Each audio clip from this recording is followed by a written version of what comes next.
Brad, do you have a handle yet, do you think, or will you, on what could happen above you in the draft, and how many players are on consideration for the number 5 pick? Hey, Steve. Yeah, at this point, right now, there doesn't seem to be a whole lot of consensus at the top. We've heard rumblings, but at this juncture, we're just kind of keeping an open mind, doing our best we can to rank them internally ourselves, and then ultimately we'll see what happens once it's the night of the draft and who goes before us. All right, Paul Mancano, go ahead. Hey, Brad, how important would you say for that number 5 overall pick is signability for any of the guys that you're considering right now? It's always an important factor, Paul. I would say that it's kind of a secondary factor. The first thing that we want to get right is we want to make sure we're getting an impact player, especially when it's the top 5 pick in the country. But signability does come into play, especially with the high school guys more often than not. And typically, if there are some college athletes that are sophomore eligible and might have an extra year, we do weigh that into that process as well. But I would say it's probably secondary in terms of the things that we're looking at, but it does play a factor.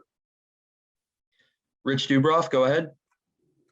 Hey, Brad, the Orioles in the last couple of years haven't drafted a lot of pitchers. Certainly not in high rounds. Do you expect that to change this year? At this point, it's kind of hard for me to really forecast as to what, our strategy is going to be, but I will say that we do put a lot of emphasis and time in taking a look at all pitching, including college pitchers. There's a lot of data for us to comb through, and that's essentially what we've been doing here the last month, and really put the pedal to the floor here the last few days. So there are a lot of pitchers that we do like. We do our best to kind of navigate through that and tier them correctly. But ultimately, in terms of how the board shapes out, I don't have a sense as to, if we're going to be looking for a certain demographic of player at certain spots in our selections. Nathan Ruiz, go ahead. Hey, Brad, hope you're doing well. Just generally, how much harder is it picking 5th versus 1st or 2nd? Yeah, Nathan, it's a little bit of a different animal. We have to obviously wait and see what happens with those 4 selections before us. And the preparation might be a little bit different in terms of the strategy. In years past, maybe picking 1 or 2, we have 5 or 6 options. And this year we may have 10 or 11, ultimately, just because we don't know what's going to happen in front of us. John Mioli, go ahead. Brad, last year you guys, had to rely on a very small sample size with a lot of these players because the season was canceled. How did you find that the data gap was filled in with what happened since whatever summer ball there was, fall ball, and then the seasons? Do you feel like there's enough information on these players to make, better informed decisions than would have been with the big hole last year? Yeah, definitely much more data to work through. Definitely feel a lot more confident in our models than typically a year where you only have 4 weeks of the collegiate season. As far as the summer is concerned, it is unfortunate that we didn't have the Cape Cod League, but there were other various summer leagues that were going on where a lot of these guys were playing, or a select few of them were playing, I should say. So we do our best, obviously, to take that into account. But this year, probably more often than not, we're relying more on their performance, for the 2021 season versus in years past because of that abbreviated COVID-19 year in 2020. Brett Hollander, go ahead. Hey, Brad, can you just kind of talk about, generally speaking, around baseball, why teams are hesitant to pick pitching really high in the draft, with a couple of exceptions over the last few years? Yeah, Brett, I think a lot goes to obviously the injury risk factor. It's always not always the easiest position, obviously, to keep healthy, as you guys are seeing now, even in the big league level, that injuries are rampant, and there's a lot of injuries for pitchers throughout baseball, up and down, not only in the major and the minor league. So I think that all does have a lot to do with it. And I also think because of the fact that, college hitters are typically a little bit more or less risky than pitchers in general, or position players in general, I should say, are less risky. So I think that has a lot to do with it. Brendan Mortensen, go ahead. Hey, Brad, how did the draft combine being new this year change your process from years past? Yeah, the whole draft combine has actually been a really interesting and beneficial experience because of the fact that there were a lot of guys there that we typically would not have had the ability to meet face to face and talk to them and see how they think, see what, how to pick their brain a little bit.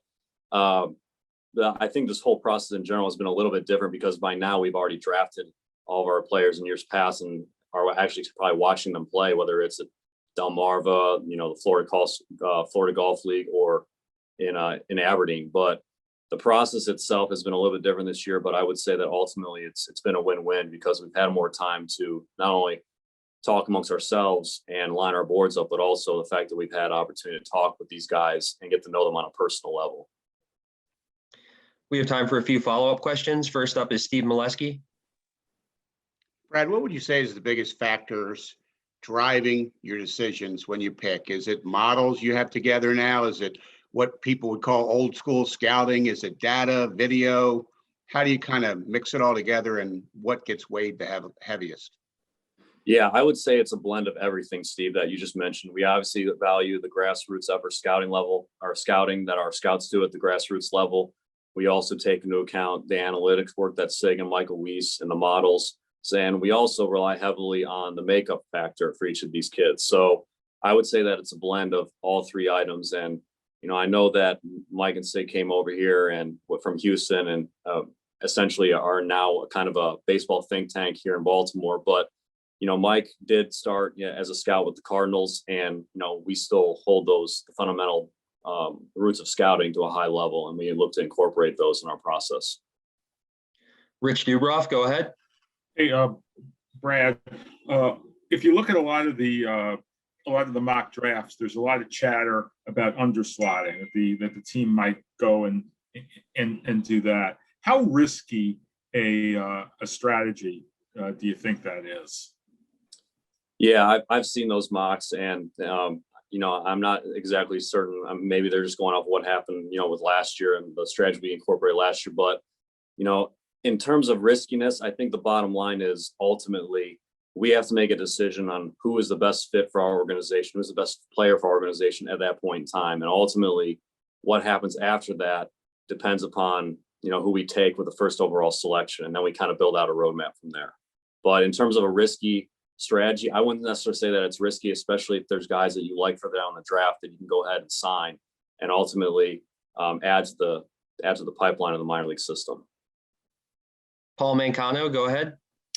For this particular draft class, how would you describe it in terms of areas of strength or weakness? Is there one particular demographic that you think this draft is particularly strong in, especially in the number 5 overall realm? Yeah, I would say that in terms of looking at top 15, 20 selections, there's a lot of high school players, good high school players this year, particularly the shortstop position. I wouldn't be surprised if you saw 4 to 5 high school players taken in the top 12 to 13 selections. It's entirely possible. There's also some college hitters that have had very good years. And there's always a couple of good college arms, obviously, that have to be considered, as well as a couple high school arms. But I would say in terms of the depth, I would say high school shortstops, high school infielders stand out here among this group. Brett Hollander, go ahead. Brad, a few mocks have the Orioles taking a college catcher at 5. Without talking too specifically about that, obviously, would the club be willing to take a catcher at 5, even though the Orioles may have the best catching prospect in baseball?